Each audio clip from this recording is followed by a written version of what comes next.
Graça e paz, queridos, é um prazer estar com todos vocês. Mais uma reunião virtual. Hoje nós estivemos na comunidade, levando os donativos lá para a campanha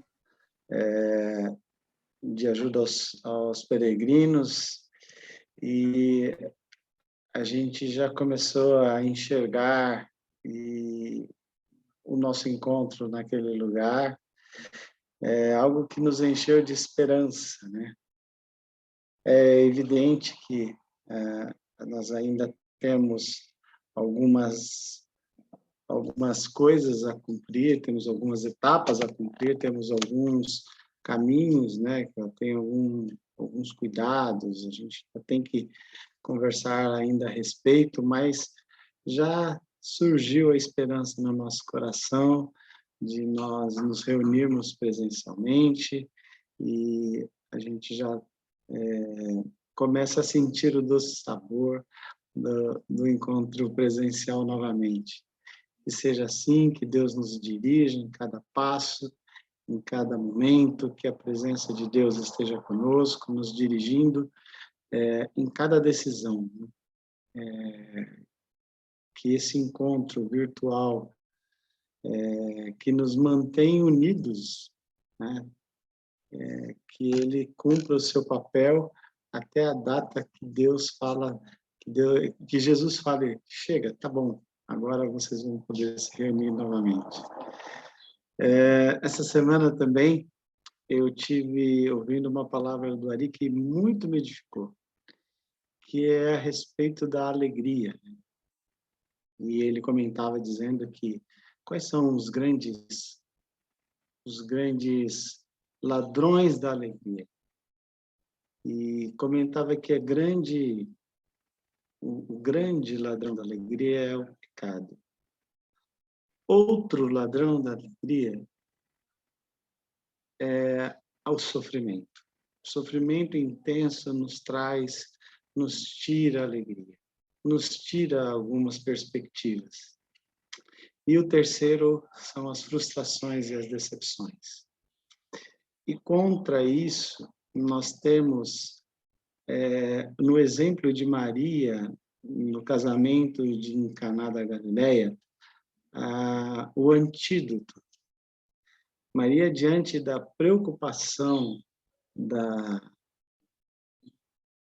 do fim do vinho, que era a representação da alegria, ela recorre a Jesus. Quando nós estamos nessa relação onde o sofrimento, o pecado, a decepção, as frustrações nos tiram a alegria, a gente deve correr como Maria correu para Jesus, dizendo: Jesus, chegou a sua hora de se manifestar. E Jesus não diz não. Jesus tem prazer na nossa alegria. Jesus tem prazer no nosso sorriso, no nosso contentamento. Jesus tem prazer e abre mão, às vezes, da sua agenda para nos fazer felizes. Naquele casamento, o vinho poderia acabar, o casamento poderia acabar e a vida seguisse. Mas Jesus olhou aquela circunstância e falou: vale a pena iniciar um milagre, realizar um milagre, para que eles se sintam felizes, para que se sintam alegres. E eu creio nisso. Eu creio que se nós recorrermos para Jesus, Ele nos dá a alegria que nós precisamos. E que seja assim, que a presença de Jesus nos traga a alegria, a paz, a saúde, o contentamento, a saciedade, a satisfação. Que a nossa reunião também tenha a presença de Jesus, porque na presença de Jesus nós recebemos a alegria. Amém? Vamos orar? Deus, nosso Pai, nós te bendizemos, te glorificamos pela tua misericórdia, por tua graça, pelo teu Espírito que está sobre nós.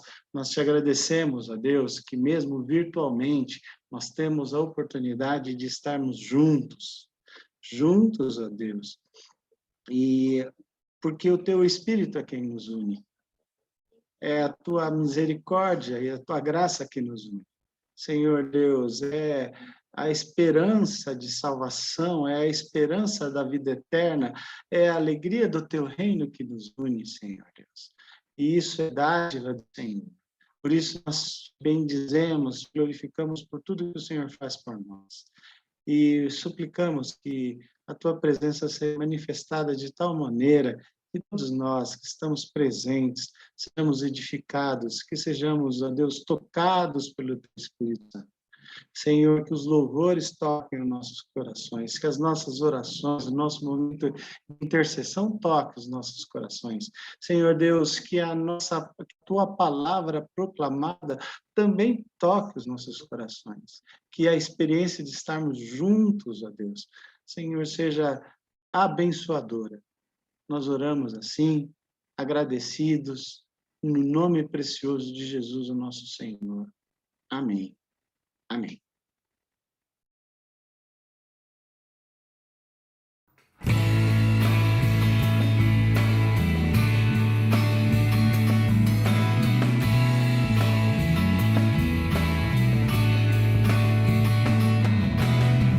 Ó Pai Celeste, nós chamamos,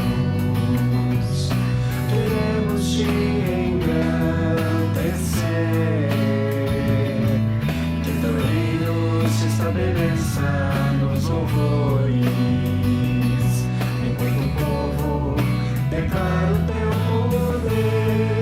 Bendito seja Deus poderoso, que foi, que é e que será. Bendito seja Deus poderoso, que eternamente reinará.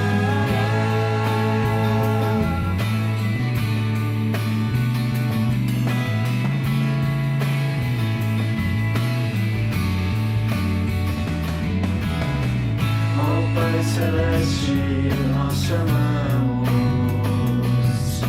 queremos te engrandecer,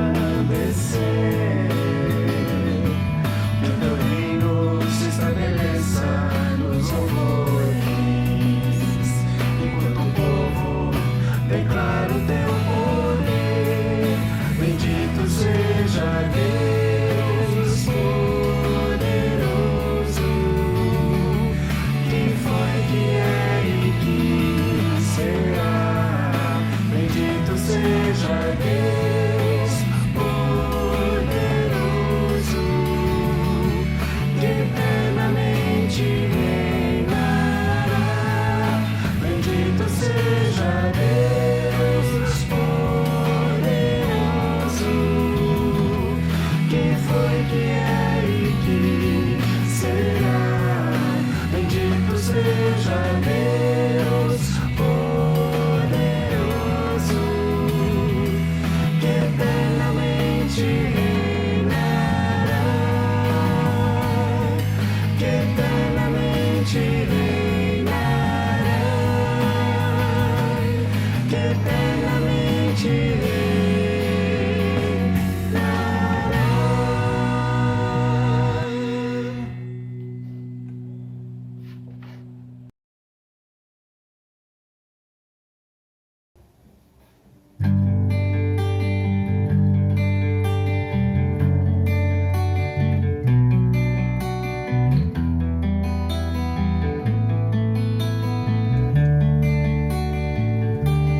Ouve nossas vozes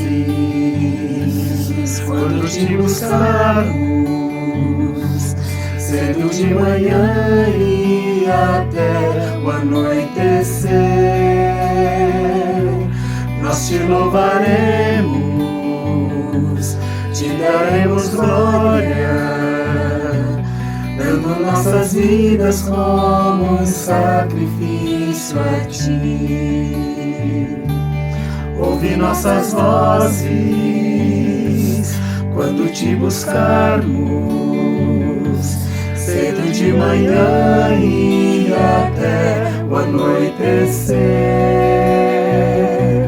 nós te louvaremos, te daremos glória, dando nossas vidas como um sacrifício a ti. Possa nossa adoração subir a ti, Senhor, ser uma fragrância doce a ti, Senhor. Ouve nossas vozes quando te buscarmos, cedo de manhã e até o anoitecer. Nós te louvaremos, te daremos glória, dando nossas vidas como um sacrifício a ti.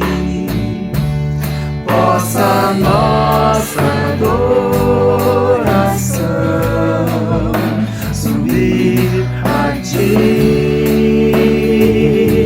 Senhor, ser uma fragrância doce a ti, Senhor. Ouve nossas vozes quando te buscarmos, cedo de manhã e até o anoitecer. Nós te louvaremos, te daremos glória, dando nossas vidas como um sacrifício a ti.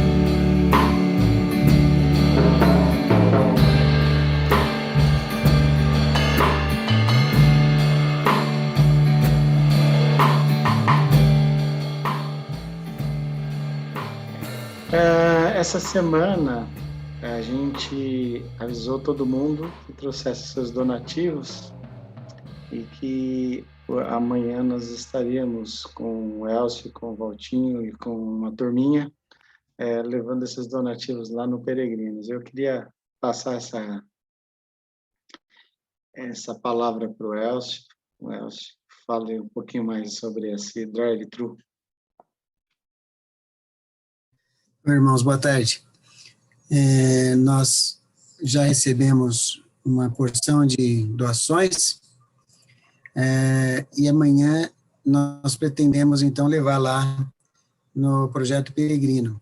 Alguns irmãos falaram que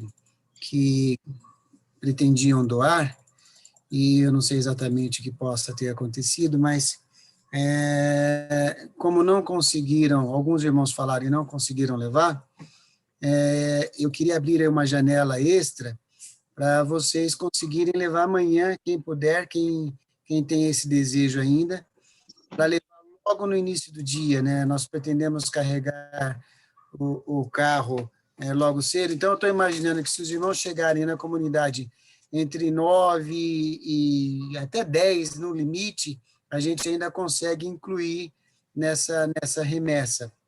Então, nossa expectativa é de levar o nosso abraço, o maior abraço possível, para os nossos queridos lá da Missão Peregrino, que atendem vários outros irmãozinhos nossos que estão em situação de mais dependência.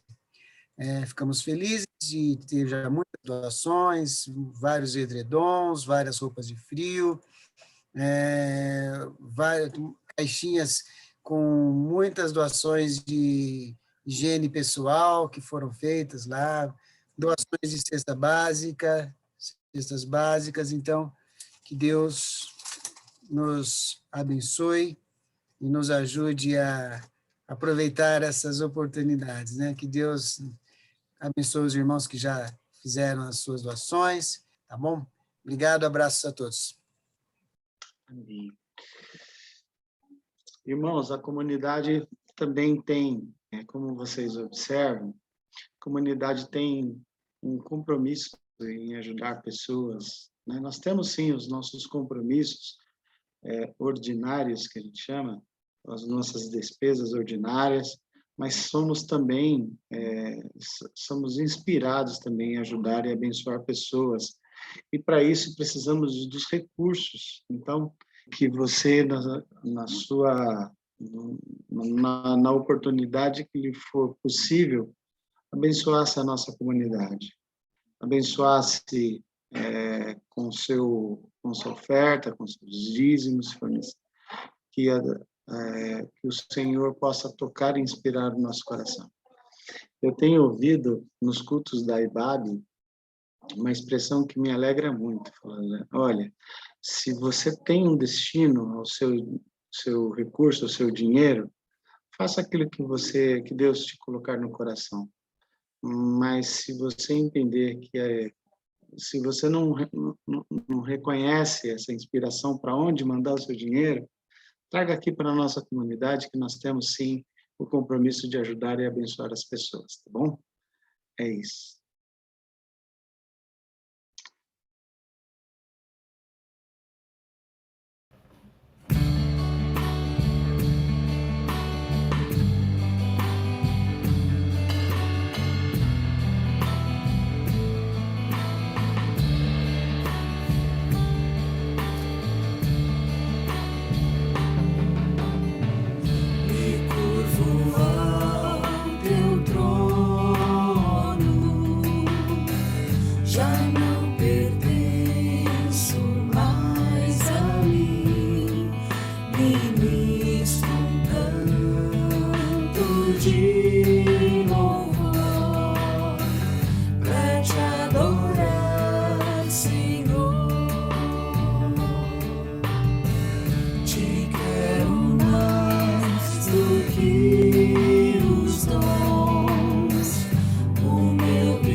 boa noite.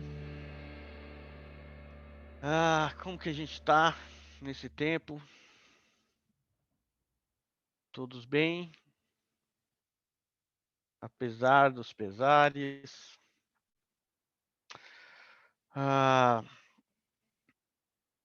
Hoje eu pretendo encerrar a série sobre Pentateuco, Torá. Então a gente chega no último livro, para nós o Deuteronômio. Deuteronômio, versículo 1, no capítulo 1. Estas são as palavras que Moisés falou a todo Israel, a leste do Jordão, no deserto, na Arabá, diante de Suf, entre Parã, Tofel, Labã, Hazerote e de Zaabe. Então, este é o quinto livro da Bíblia e o último livro da Torá. Deuteronômio significa segunda lei. Na Torá, o nome desse livro é Devarim. Devarim significa palavras. Então, esse livro chama Palavras. Mas o que são palavras? Eu gostei uma definição que eu achei que fala que palavras são sons que expressam ideias. E não necessariamente de uma língua ou de uma coisa formalizada. Eu gostei desse conceito porque me lembrou quando eu era pequeno. Era pequeno eu e o meu irmão. Quem conhece o meu irmão, ele é um pouco mais novo que eu. Mas tem uma diferença entre a gente, além da idade, é que eu comecei a falar cedo e meu irmão começou a falar tarde. Então, minha mãe, quando falava com a gente, ela perguntava, e aí, Erlon, como que é isso? Eu falava, e aí, Igor, como que é isso? Aí ele falava numa língua que a minha mãe não entendia. Falavam palavras que, para minha mãe, não faziam sentido. E eu servia de tradutor do meu irmão. Então, meu irmão falava as palavras do idioma criancês e eu tinha a capacidade de interpretar meu irmão. E dava certo, quer dizer, eu não sei como funciona isso, né? Perguntar para os pedagogos, para os psicólogos, como é que funciona isso, mas minha mãe falava que era assim. Meu irmão tinha palavras inteligíveis e eu sabia o que ele estava falando. E eu traduzia para minha mãe. E era assim que acontecia. E é interessante de palavras inteligíveis ou palavras desconexas, porque parece que a gente precisa de uma conexão entre as palavras para entender tudo. Eu fico vendo o Heitor quando vai dormir. Ele começa a falar todas as palavras que ele conhece. Ele fala, papai, mamãe, bola, dadá, titu, tatá. Foi falando uma lista de palavras, TT, mamãe, tatá, dudu, da, e vai falando aquele monte de palavra e eu já sei, eu falo para ele assim, já entendi, Heitor. Você tá com sono, mas não quer dormir, né? É isso. Então, aquele monte de palavras, aquela lista de todas as palavras que ele conhece, ele está dizendo para mim, olha, pai, eu tô com sono, mas não quero dormir. Aí eu dou um jeito. Aí eu faço ele dormir. Não por causa das conexões que para qualquer outra pessoa não faria sentido nenhum, mas eu já sei que é assim. Então, palavras mesmo desconexas, podem formar uma frase, como no caso do Heitor. Mas quando a gente pega a nossa Bíblia, a gente consegue encontrar uma conexão entre os nomes do Pentateuco, de maneira que forme uma frase. Se você virar para uma pessoa e falar assim, Gênesis, Êxodo, Levítico, Número, Deuteronômio, a pessoa vai, o quê? São palavras que não têm conexão umas com as outras e não formam frase, não fazem sentido. Na visão judaica, os nomes da Torá, elas fazem sentido entre elas e formam uma conexão, de maneira que você pode entender que, no princípio, nomes, e chamou no deserto palavras. Palavras. Forma uma frase. A frase que a Torá está apontando para o fato de que Deus falou. Deus chamou. Deus é o princípio. Deus é o nome sublime. É a frase que aponta para ela mesma, mas principalmente aponta para Deus. Então, eu fico pensando naquela velha discussão. A gente nem teve essa discussão no estudo ainda, seria uma boa discussão. Se a Bíblia é ou contém a palavra de Deus, né? Tem gente que discute isso, tal, mas eu acho que existe uma questão anterior sobre as palavras de Deus dentro da palavra. A Bíblia fala claramente foram as primeiras palavras de Deus. Em Gênesis 1, 3. E disse Deus, haja luz. Haja luz foram as palavras de Deus. Na sequência, o versículo fala, e houve luz.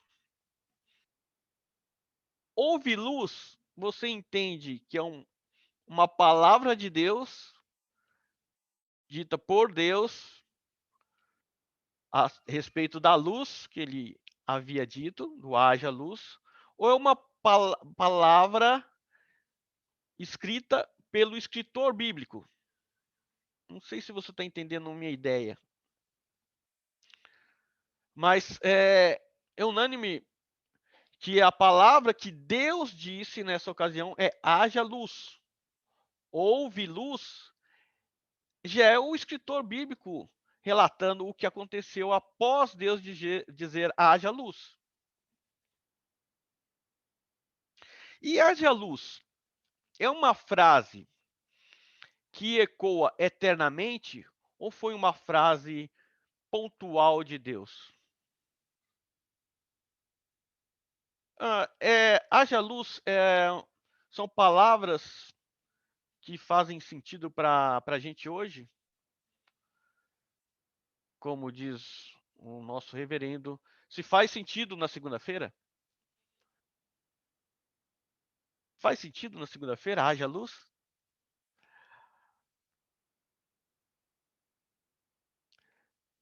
Deus ainda está dizendo haja luz? Se Deus está dizendo ainda haja luz, como essa luz se manifesta hoje? Vocês estão percebendo que são palavras com mais perguntas do que respostas, né? Mas para essa eu tenho uma resposta. Mateus 5,14. Nós somos a luz do mundo. Palavras de Jesus.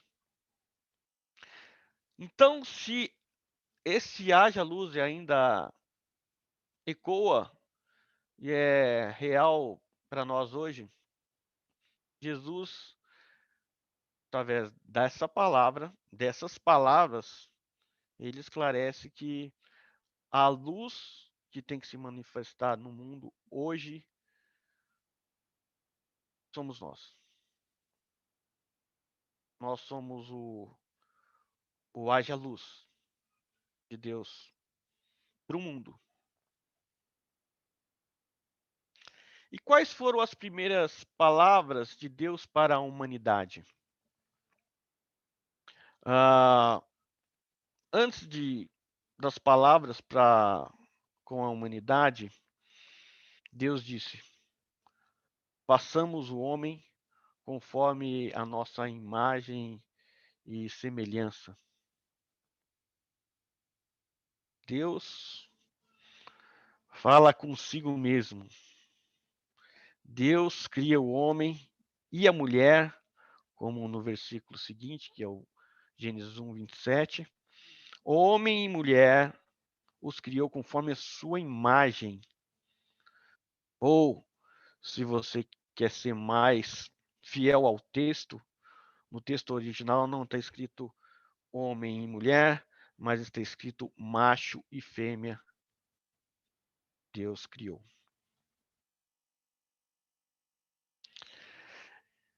O que mais que Deus falou para essa humanidade? Sejam fecundos, multipliquem-se, encham a terra, cuide, domine os peixes do mar, as aves dos céus e todo animal que rasteja pela terra. Disse ainda: eis que eles tenho dado todas as ervas que dão semente e se acham na superfície de toda a terra, e todas as árvores que dá fruto, que dê semente, isso servirá de alimento para vocês. E para todos os animais da terra, todas as aves dos céus, e todos os animais que rastejam sobre a terra, em que há fôlego de vida, toda a erva lhes servirá de alimento. E assim aconteceu. Eu resumiria esses 2 versículos em 3 pontos, 3 palavras, 3 frases de Deus para a humanidade. Aí vocês julguem se é para aquela humanidade ou para a humanidade de todos os tempos. Primeiro, tenham filhos. Segundo, cuidem da criação. E terceiro, cuidem-se. Essas palavras era para um tempo específico ou para todos os tempos? Essas palavras é para a gente hoje?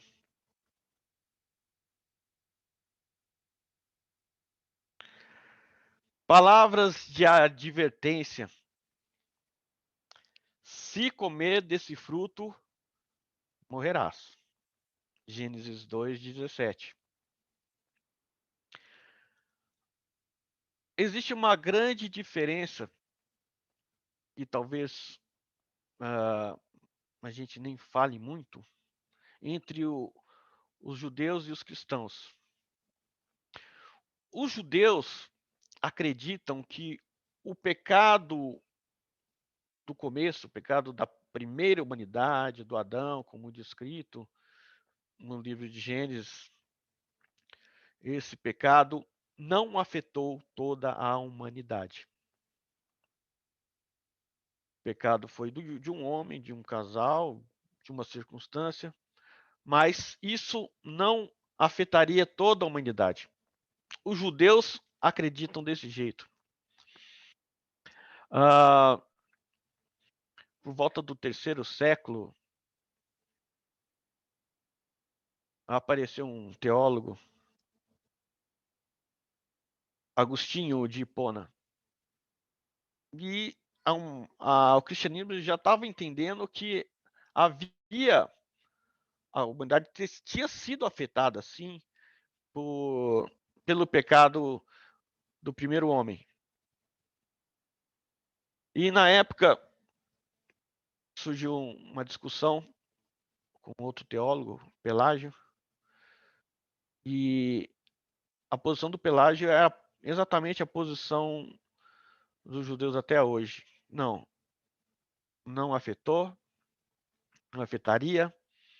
O homem, então, seria como uma página em branco, e conforme suas virtudes você ia acumulando peso diante de Deus, e os seus vícios, os seus pecados, ia como se um peso contrário, e essa balança você seria julgado assim no final. Assim o Pelágio acreditava, e que você então teria pleno acesso a chegar a Deus com os seus os próprios méritos, afinal de contas. Mas o Agostinho foi bem claro, e bateu o pé, e foi a posição oficial da igreja, e tem sido até hoje, de que sim, o pecado de Adão afetou a toda a humanidade. Então, toda vez que nasce um ser humano, nasce um pecador. Porque todos pecaram e foram destituídos da glória de Deus. Isso foi uma verdade que foi revivida pelos reformadores, principalmente Lutero, que era um estudante de Agostinho e de Romanos, né, do apóstolo Paulo. Então, essa é a posição oficial da cristandade. Existe um pecado que a gente chama de original, de onde não só deriva todos os pecados, mas é dessa origem que nos faz pecadores. Não que seremos pecadores por pecarmos, mas é porque a gente peca porque a gente é pecador. Então, sim, como cristão você pode dizer sim, essa frase repercute até hoje. Você comeu, você morreu.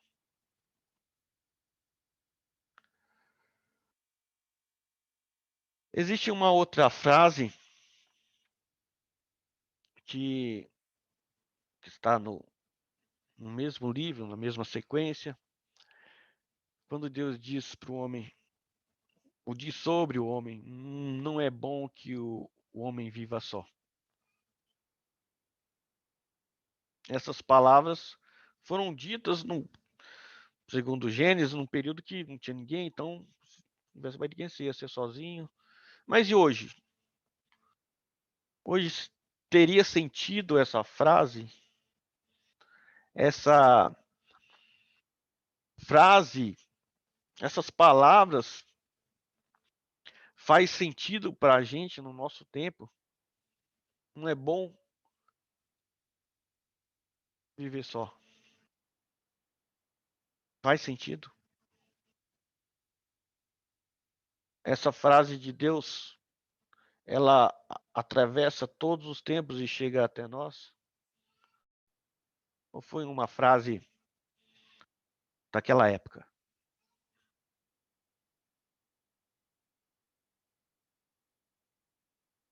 Existe também na Bíblia as palavras da serpente. Gênesis 3, versículo 1. A serpente mais astuta que todos os animais selvagens que o Senhor Deus tinha feito, disse a mulher. É verdade que Deus disse: não coma do fruto de nenhuma árvore do jardim?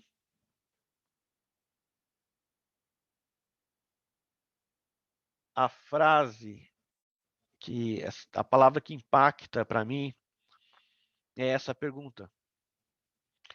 É verdade o que Deus disse?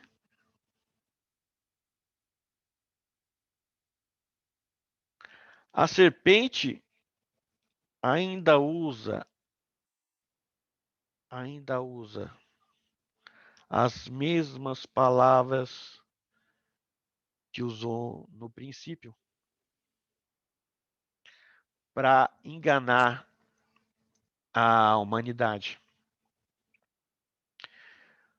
No livro de Apocalipse, essa serpente não é apenas uma representação de um pequeno réptil que rasteja sobre a terra. Porque a serpente, a antiga serpente, no livro de Apocalipse agora é um poderoso dragão que se alimentou pó da terra, de toda iniquidade humana. Startado por uma frase. É verdade o que Deus disse?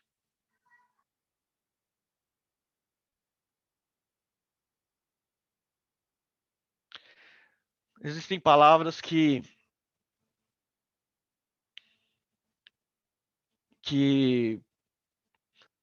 fazem muita diferença, mais que outras, parece. E outras que não fazem sentido nenhum, parece. Essa frase que Deus diz na sequência, depois de haver a humanidade caído, a humanidade se esconde e Deus faz uma pergunta: onde você está? Onde você está?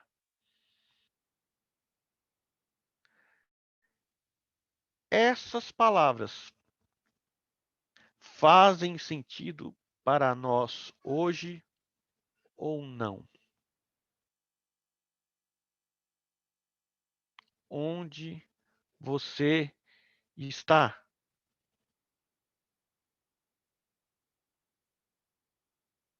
Quem já ouviu essa pergunta?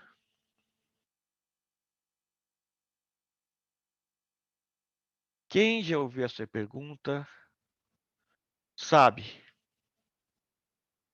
que ele ainda procura pecadores. Onde você está?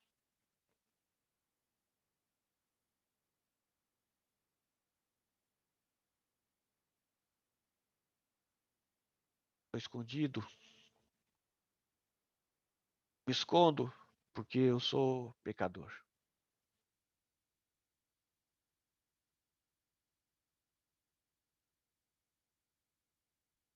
E eu só posso encontrá-lo quando ele pergunta: onde você está?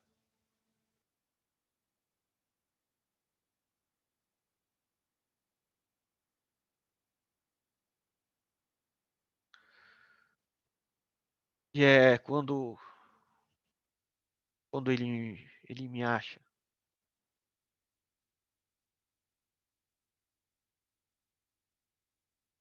que eu vejo que todas essas palavras são para mim.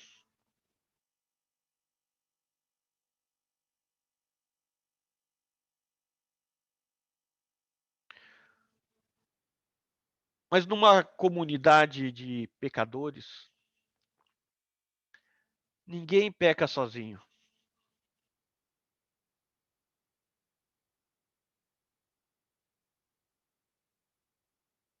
E como no começo, as palavras se replicam e a gente repete a frase: a culpa é do outro.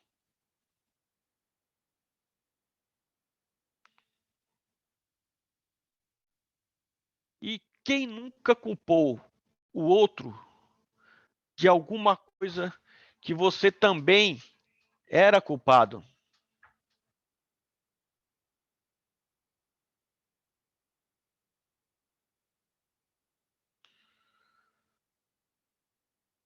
Isso é próprio dos pecadores.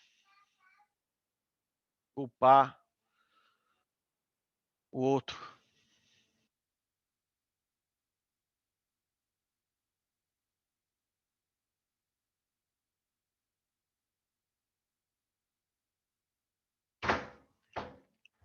Olha, aconteceu isso porque a culpa foi do outro que não fechou a porta.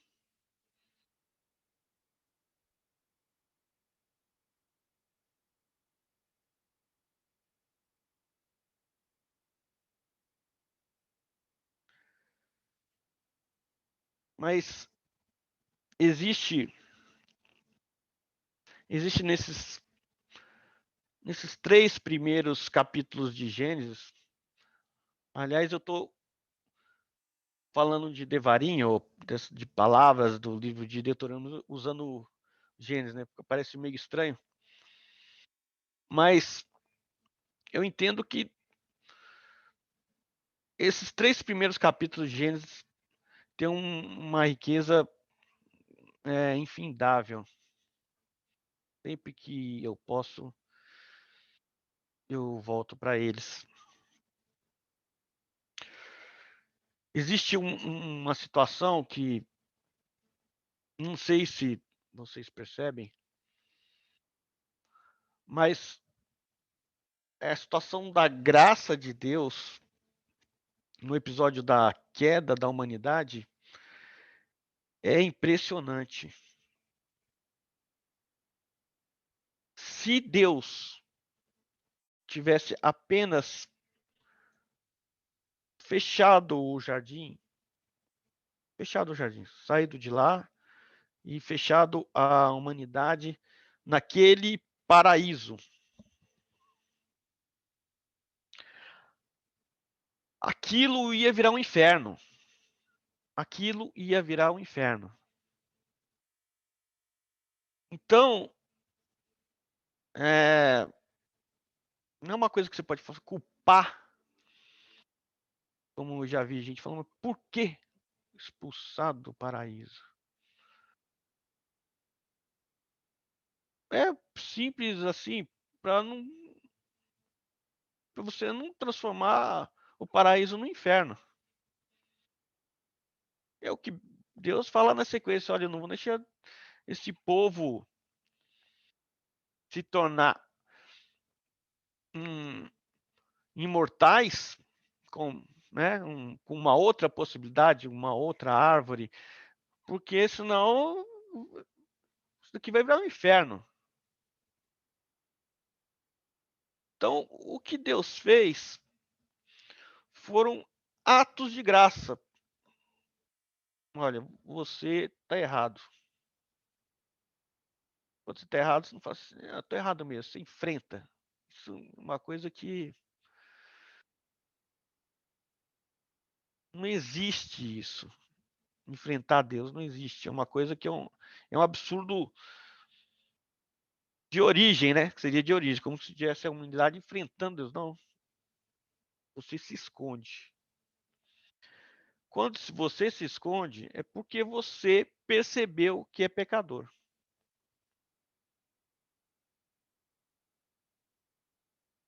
Se Deus te chama, parece uma pergunta retórica, onde você está? Eu estou escondido porque eu pequei.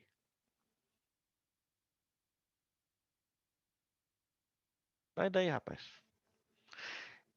Isso tudo no começo, dentro de um contexto que é o começo de todas as dores. Um Deus gracioso. E aquela história de que a gente tem um problema e a gente mesmo não consegue resolver. Bobagem. E o problema que a gente tem com Deus, a gente não consegue resolver. A nudez coberta por folhas são trapos de imundícia. Não serve. Não resolve o problema. O que resolve o problema da nudez é a cobertura por Deus da nudez.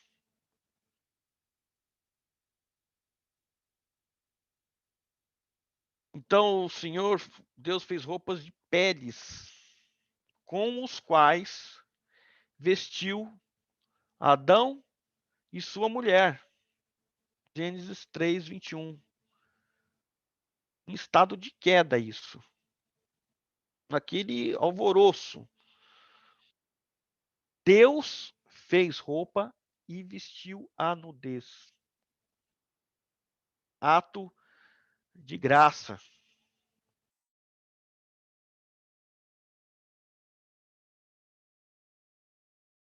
Se Deus, por causa disso, nos tira, é um ato de justiça. Mas, se Deus nos cobre, é um ato de graça.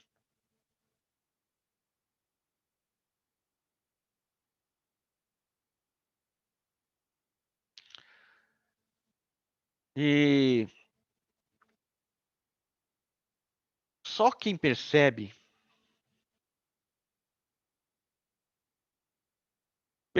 que essa tentativa de cobrir, de encobrir, não dá certo. É aquele como os primeiros que foram cobertos por Deus. Não há indício nenhum no texto que eles chegaram numa conclusão lógica, falou assim, nossa, essa roupa que a gente fez aqui tá muito ruim, né? Tá tão, o que a gente vai fazer e tal. Não. Parecia uma solução boa. Pareciam tão inteligentes, resolvendo o problema que eles tinham com Deus. Parecia que ia dar certo. Foi Deus que resolveu. Não, isso não é assim. Não é assim. Como vocês entendem esses primeiros capítulos do princípio, do Gênesis? São palavras que ficaram num passado remoto ou uma grande parábola? Ou essas palavras chegam até a gente hoje? Ou essas palavras fazem sentido para a gente hoje? Interessante que a Bíblia ela não fala, não expressa quais foram as palavras do primeiro homem para Deus. Mas eu acho muito bonito uma explicação da tradição judaica. Diz que as primeiras palavras da humanidade para Deus foram cantadas. As primeiras palavras foram louvores a Deus. Então, eu gostaria de me despedir com palavras cantadas. Palavras de Deus para nós. Se meu povo, que se chama pelo meu nome, orar,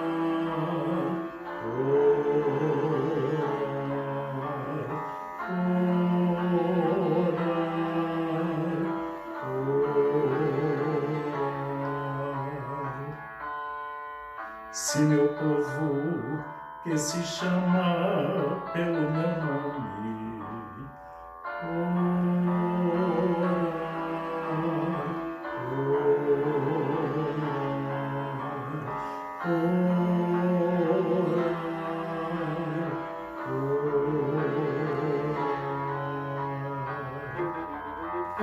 se meu povo se converter, se meu povo se converter, se meu povo se converter de todos os seus pecados, se meu povo se converter, se meu povo se converter, se meu povo se converter de todos os seus pecados,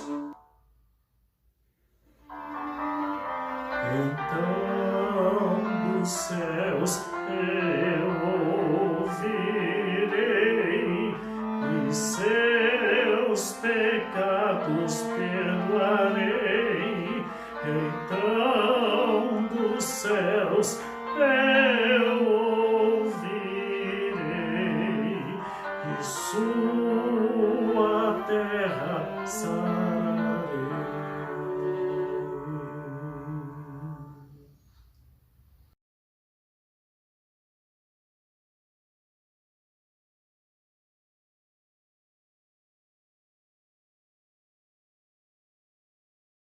Deus, nós te agradecemos pelas tuas palavras, a luz,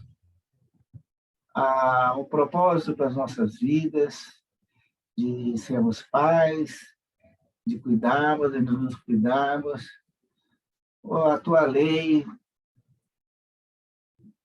Te agradecemos, Senhor, pelas tuas providências, teus atos de graça,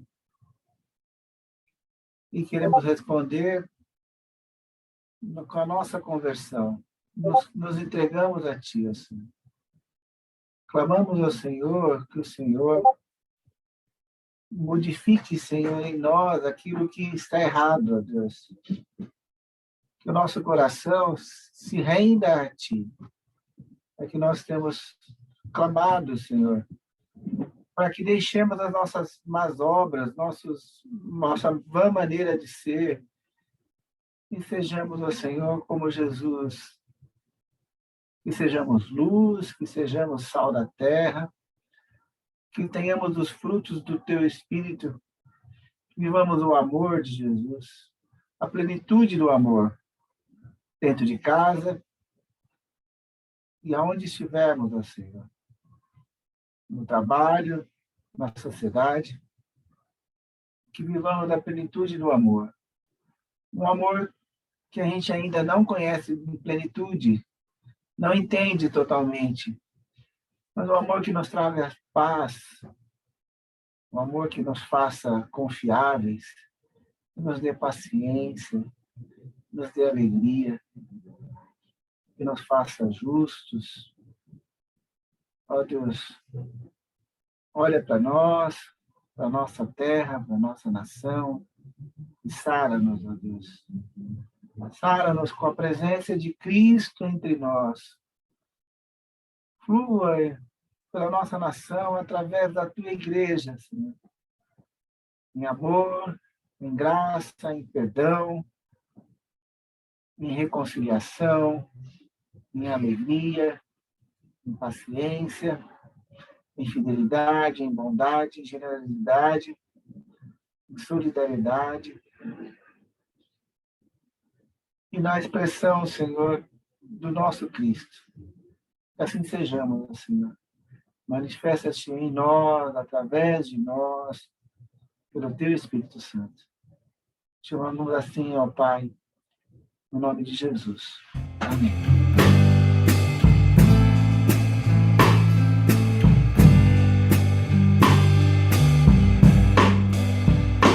Que as palavras dos meus lábios e o meditar do coração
E a graça do nosso Senhor e Salvador Jesus Cristo, que o amor de Deus, o nosso Pai, que a comunhão e as consolações do Espírito Santo estejam conosco e conosco permaneçam agora e sempre.